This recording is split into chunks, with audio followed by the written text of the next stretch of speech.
नमस्कार। इंतजार की घड़ियां शुरू हुई। आ गया है भारत का इतिहास पार्ट 2।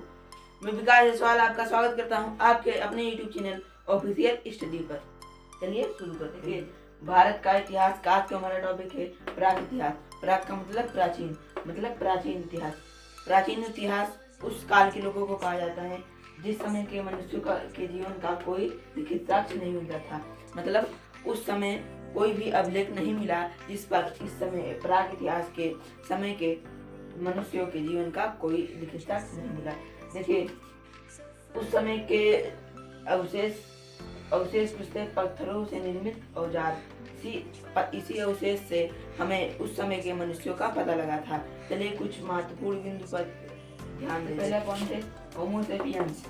होमो सेपियंस ब्रैकेट में ज्ञानी मनुष्य। मैंने ब्रैकेट में ज्ञानी मनुष्य इसलिए लिखा है क्योंकि होमो सेपियंस के समय उसे ही सबसे ज्यादा ज्ञानी मनुष्य माना जाता था। होमो सेपियंस को 30 से 40 हजार वर्ष पूर्व माना जाता है उसका जन्म। और उस समय होमो सेपियंस के समय उस समय मनुष्य जंगलों में निवास करते थे। होमो सेपियंस के समय मनुष्य जंगलों में निवास करते थे। दूसरा पॉइंट है एकनिगम। एकनिगम को प्रागैतिहासिक काल या प्राक इतिहास का पुरातत्व का जनक भी कहा जाता है। अब इसमें इसके कुछ खास साक्ष्य नहीं मिले थे, तो इसलिए जो साक्ष्य मिले औजार, उसी के आधार पर प्रागैतिहासिक पुरातत्व को 3 टुकड़ों में बांट दिया गया। देखिए, औजारों के आधार पर प्राक इतिहास को 3 भागों में बांटा गया है। पहला कौन सा है? पूरा पाषाण काल, जिसके जनक कौन है? Palaeolithic age. दूसरा भाग क्या है? मध्य पाषाण काल, जिसके जनक है मेसोलिथिक एज। तीसरा भाग क्या है? नव पाषाण काल, जिसके जनक कौन है? Neolithic age. देखिए, अब आगे बढ़ते हैं। इन तीनों के बारे में हम जानेंगे इसी वीडियो में। चलिए देखते हैं। सबसे पहला है पूरा पाषाण काल। इसके कुछ साक्ष्य देखते हैं। पश्चिमोत्तर भारत के सोहन घाटी क्षेत्र में पूरा पाषाण संस्कृति के साक्ष्य प्राप्त हुए हैं। पश्चिमोत्तर भारत के सोहन घाटी क्षेत्र में यहाँ स्थित चौंतरा नामक स्थान में हस्तकुठार और शल्क पाए गए हैं। यही इसके साक्ष्य हैं, हस्तकुठार और शल्क। इसके अवशेष स्थान भी देख लेते हैं। अवशेष स्थान कौन कौन से हैं?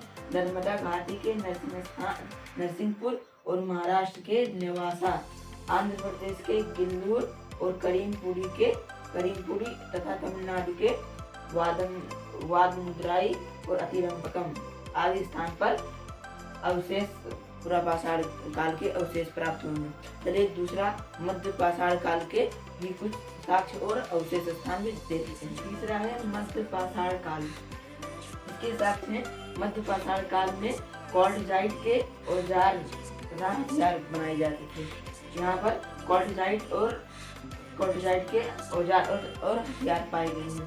इसके कुछ अवशेष स्थान है पश्चिम बंगाल के बीरभानपुर, गुजरात के लंगनाज, मध्य प्रदेश के आजमगढ़ तथा राजस्थान के बागोर के अवशेष स्थान ये हैं। और इसका एक इम्पोर्टेंट पॉइंट है, उसे भी आप नोट करते चलिएगा।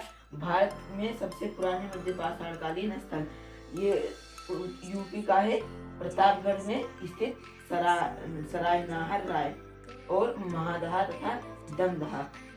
ये भारत के पुराने सबसे प्राचीन मध्य पाषाणकालीन स्थल है। इसे भी आप याद करते चलिए। अब हमारा तीसरा है नव पाषाणकालीन स्थल, इसके बारे में भी हम आगे बढ़ते हैं। नव पाषाण काल। प्रमुख नव पाषाणकालीन स्थल उत्तर पश्चिम में मेहरगढ़, यूपी में खोलडिहवा, बिहार में चिरांग, कश्मीर में बुरजहोम, गुफराल और उत्तर भारत में दाऊजली हेडली। ये है नव पाषाणकालीन कुछ प्रमुख स्थल। आशा करता हूँ आपको ये वीडियो अच्छा लगा होगा। अगर अच्छा लगा ये वीडियो तो आप चैनल को सब्सक्राइब करके वीडियो को लाइक कर दीजिए और हमारे पहले पार्ट को नहीं देखा है तो जाकर देख लीजिए। धन्यवाद।